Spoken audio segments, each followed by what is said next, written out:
E aí, tudo bem, pessoal?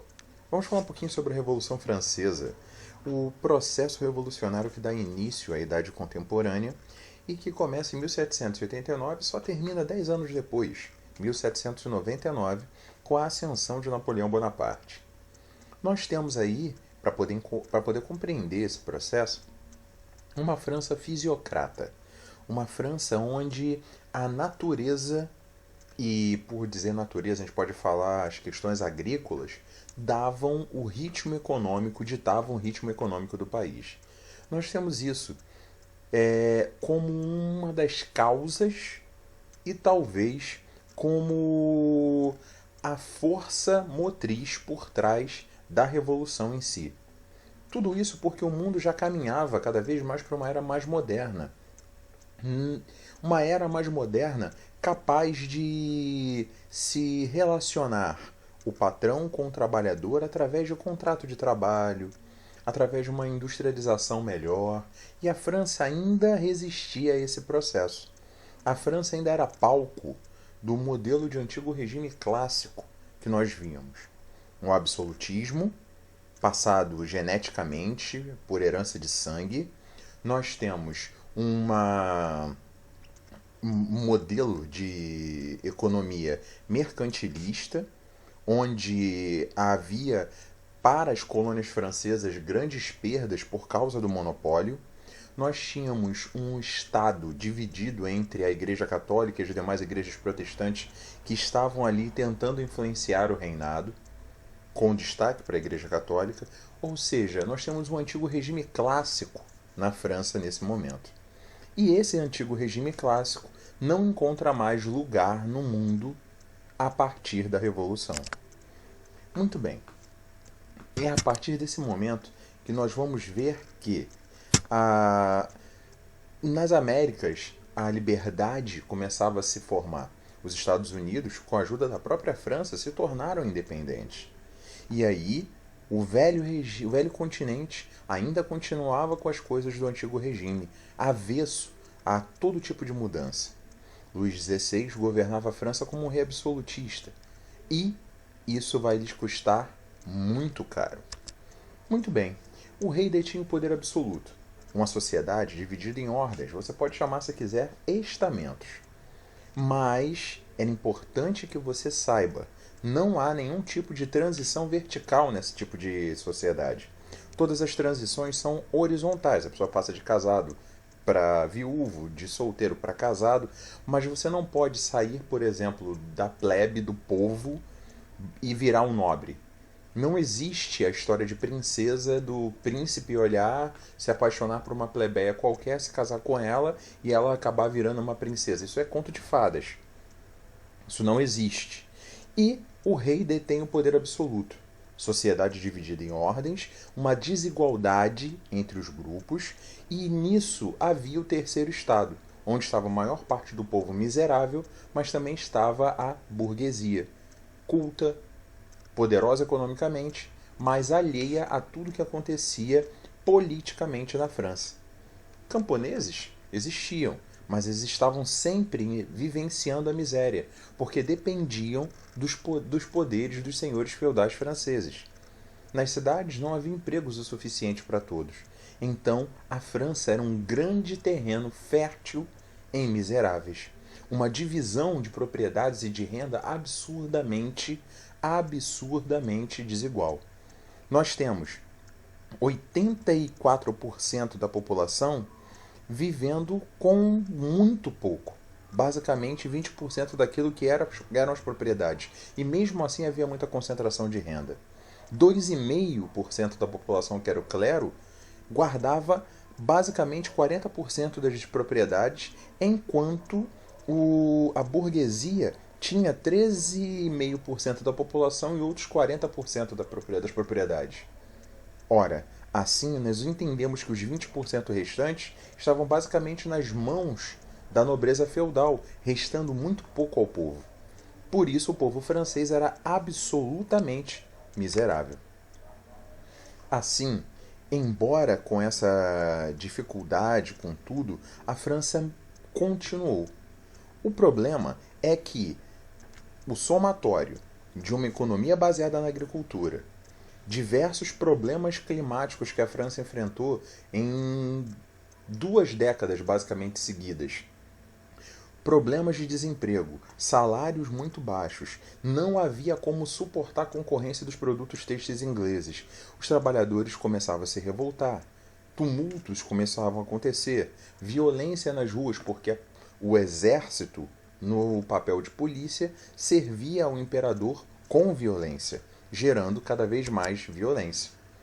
Assim, esses impostos que faziam com que o Estado funcionasse recaíam basicamente todos sobre a burguesia, porque os mais pobres poderiam até pagar alguma coisa, mas não sustentariam o Estado, enquanto a nobreza e o clero eram isentos de pagar qualquer coisa. E isso revolta a burguesia. Isso revolta a burguesia porque vê um ambiente de luxo que a corte vive basicamente às suas custas, e ela não vai ficar sem fazer nada para conseguir de volta, ou melhor, para conseguir pela primeira vez na França voz e poder político.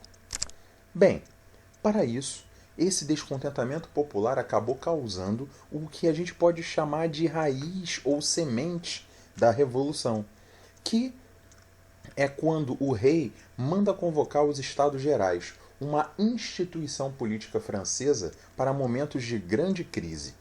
Uma coisa que já não acontecia há mais de 100 anos, desde 1614. Os Estados Gerais deveriam ter representantes dos 3 estados. E com esses representantes dos 3 estados, tentariam resolver o problema que a França estivesse passando. Nesse caso, a crise agrícola, social e política. Muito bem. O problema é que o sistema de voto era bem ajustado para sempre beneficiar a nobreza e o clero. Era um voto por estado. O terceiro estado, que não representava basicamente 98% da população, se via sempre perdendo. Então, eles decidiram que pediriam a mudança do tipo de voto, para que o voto não fosse mais por estado, mas por cabeça. Quando essa solicitação foi negada pelo clero e pela nobreza, começa uma pequena revolta junto ao pavilhão do Palácio de Versalhes, onde se estavam todos reunidos. Uma sala chamada de Sala de Jogos da Pela, que seria um tipo de peteca da época, um esporte para nobres. Ora, assim, os membros do terceiro estado se juntam, trancam as portas do salão e juram que somente sairão de lá quando a França tiver uma constituição. Obviamente, isso vai fazer com que o rei reaja. Mas há um problema, pois a nobreza se dividia em 3 partes diferentes. A nobreza cortesã, que vivia no castelo às custas do rei, a nobreza provincial, que vivia dos dividendos da terra, os senhores feudais, e uma parte de uma nobreza que era feita de burgueses, a nobreza de toga, que comprava títulos nobiliárquicos. Essa nobreza não se juntou à antiga nobreza. Ela se juntou à burguesia, porque eram burgueses. Ora, membros do clero, filhos de burgueses, também ficaram ao lado dos burgueses. O clero, por sua vez, se dividia em alto e baixo. Aqueles com capacidade de darem maiores dotes iam para o alto clero, onde participavam dos maiores cargos da igreja, enquanto aqueles que eram pobres e iam para a igreja participavam apenas daquilo que já faziam, cultivando as terras da igreja e trabalhando como camponeses, só que ordenados. Bem, dessa forma, Luís XVI se vê com uma plateia e um mundo muito dividido dentro do seu próprio castelo. O resultado, ele cede às exigências do terceiro estado e, no final das contas, temos a França em Assembleia Nacional Constituinte. 9 de julho de 1789, essa Assembleia Nacional Constituinte começa a organizar uma Constituição que acabaria com o antigo regime e os privilégios do clero e da nobreza. Bem, entretanto, enquanto isso acontecia, certos panfletos, as notícias chegavam às ruas. O povo, aflito e nervoso, tenta, de alguma forma, mudar os rumos do que está acontecendo dentro do Palácio de Versalhes. A agitação explode em violência a partir de 14 de julho de 1789, com a queda de uma prisão real, a Bastilha. A Bastilha era uma prisão real, mas não para qualquer criminoso. Era para criminosos políticos. E além disso, ela também servia de paiol. O que significa que o exército do rei, o exército de Luís XVI, ficou sem nenhum tipo de defesa. Perdeu toda a defesa. O povo, em fúria, atacou forte, passou a atacar as casas dos nobres, arrancou a cabeça do diretor da prisão, colocou em uma estaca e andou com a cabeça durante uma semana por Paris. Os nobres foram atacados igualmente. Casas foram invadidas, nobres foram mortos. A violência tomou toda Paris. Os túmulos dos nobres foram aviltados. Eles entraram nas abadias, nas igrejas históricas da França e destruíram os símbolos de nobreza, abriram os caixões, pegaram os ornamentos de ouro, as peças sacras das igrejas e levaram. As igrejas foram roubadas, as casas dos nobres foram roubadas, nobres foram mortos. A violência se espalhou durante uma semana. Enquanto isso, a Assembleia acabou com os títulos de nobreza, acabou com os impostos feudais pagos por aqueles camponeses, pagos pelos camponeses que eram obrigados a deixar o que pouco que produziam nas mãos dos seus senhores, e acabaram com os privilégios senhoriais. Os bens do clero foram nacionalizados em um processo chamado Constituição Civil do Clero. Posteriormente, nós temos a aprovação da Declaração dos Direitos do Homem e do Cidadão, algo que vai servir de base posteriormente até para a Declaração Universal dos Direitos Humanos da ONU. Mas a Declaração de Direitos do Homem e do Cidadão é de agosto de 1789. Bem, em 1791 é aprovada uma Constituição e ela se organiza da seguinte forma: o Poder Legislativo, com deputados eleitos por 2 anos, entre os cidadãos que pagavam mais de 50 libras. Traduzindo, era o poder censitário, o que estava mandando era o poder do dinheiro. O rei continuava existindo, porque eles não queriam grandes transformações sociais, apenas mudar aquilo que era necessário para que a burguesia tivesse poder. E isso meio que decepcionou o povo mais pobre. O rei nomeava os ministros, podia vetar certas leis e fazia as leis serem executadas, enquanto o judiciário tinha membros eleitos em direito, licenciados em direito, que pagavam pelo menos 10 libras de imposto. Agora, se a gente for colocar isso na prática, basicamente toda a população francesa era deixada de lado. Por quê? Elas tinham 26 milhões de habitantes. Os eleitores de primeira categoria, ou seja, os que pagavam mais de 10 libras de imposto, eram apenas 45 mil. Os eleitores ativos, que podiam votar, mas não seriam votados, pagavam mais de 3 libras de impostos, esses eram aproximadamente 4 milhões e meio de pessoas. E tinha os eleitores passivos, que nem votavam, mas eram considerados cidadãos, mulheres e homens que pagavam menos de 3 libras de impostos, 2 milhões e meio. Se for colocar tudo na ponta do lápis, nós temos 7 milhões e 45 mil pessoas numa população de 26 milhões, ou seja, pouco menos de 20 milhões de pessoas eram consideradas de fato cidadãos naquela França. O máximo que existia era uma espécie de governo para poucas pessoas baseada na renda. Um governo de caráter censitário. Ainda assim, a violência prossegue. E Áustria e Prússia, nações próximas à França e temerosas do exemplo que a França estava dando, começam a cercar o país. Eles começam a temer que esses ideais revolucionários se espalhassem. Eles se preparam para invadir Paris, para invadir a França. Porém, há um grande problema. Luís XVI, se conseguir fugir, ele pode entrar na França liderando o exército estrangeiro, que não vai se caracterizar uma invasão. Porém, se Luís XVI permanecer na França e o exército estrangeiro invadir, toda a população pode ser conclamada a resistir ao invasor.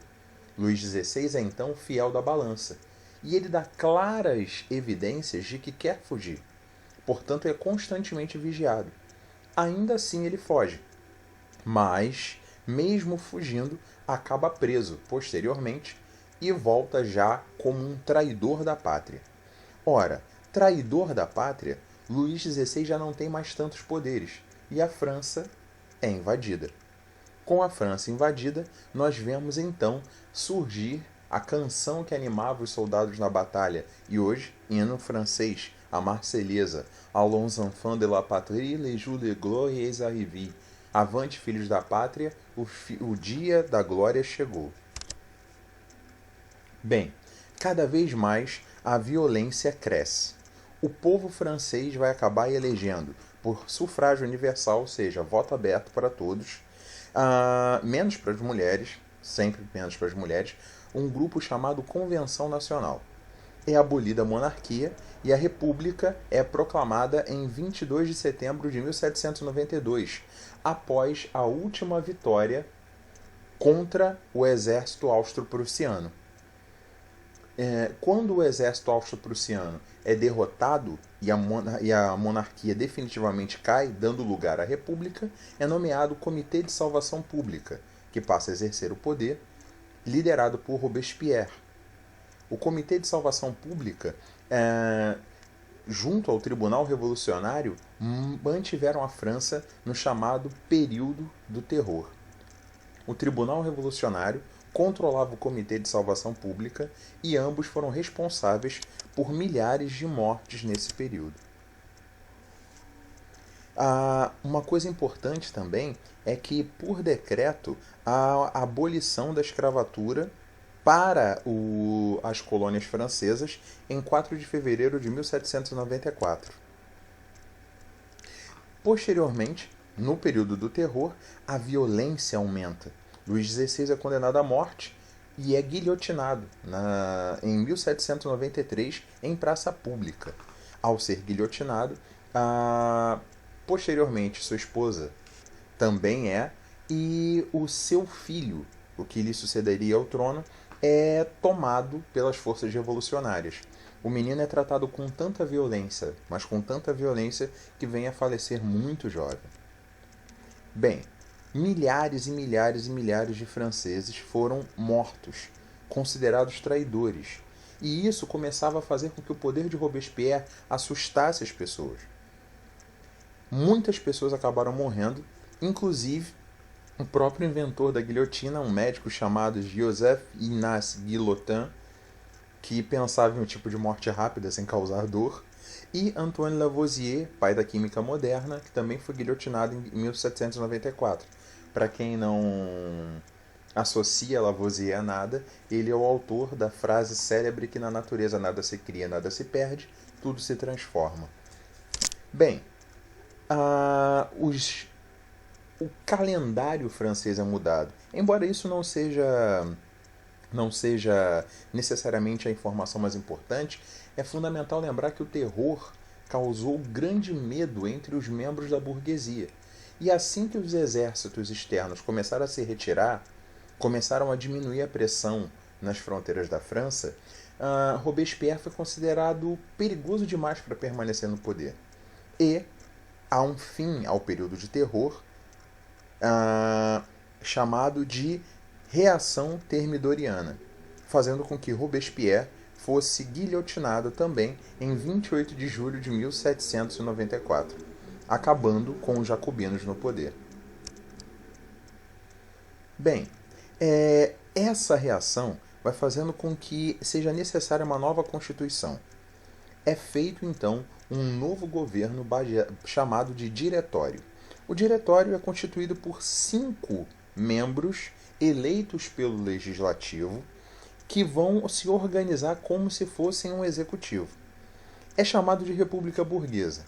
Mas por causa das diferentes ideias que haviam entre os grupos, nós não podemos pensar na burguesia, nos jacobinos, nos girondinos, em todos os grupos como se fossem um só.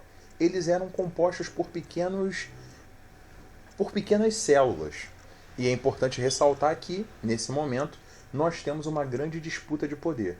Os girondinos, a alta burguesia, os jacobinos, a pequena e média burguesia, e o grupo do pântano ou planície, que seriam os, podemos dizer, capitalistas financeiros, os donos de bancos, por assim dizer. Nessa situação, jacobinos, planície, girondinos são compostos por pequenos núcleos. Eles não são uniformes entre si. Por isso o diretório não dá certo. E os girondinos, temendo uma nova virada de poder jacobina, começam a pensar em formas de fazer com que o poder permaneça nas mãos deles. Assim, eles preparam um golpe, o golpe do 18 de Brumário, do ano 8 da República. A base, 9 de novembro de 1799. Napoleão Bonaparte, um general bem quisto pela população, poderoso à época, jovem, acaba sendo um dos líderes dessa derrubada, criando então um novo governo, criando um governo que vai dar início à chamada Era Napoleônica. Bonaparte forma o consulado, formado por ele, Napoleão Bonaparte, um general, o abade Sieyes e Roger Ducos, um outro membro girondino. Dessa forma, a França inicia um novo período de governo que nós vamos chamar de Era Napoleônica. A Era Napoleônica, então, se inicia com a tentativa da França de voltar ao equilíbrio. E uma dessas coisas é a assinatura, em 1801, da Concordata com a Igreja. Mas a Era Napoleônica fica para um outro dia, para um outro momento. Um grande abraço e nos vemos numa próxima oportunidade.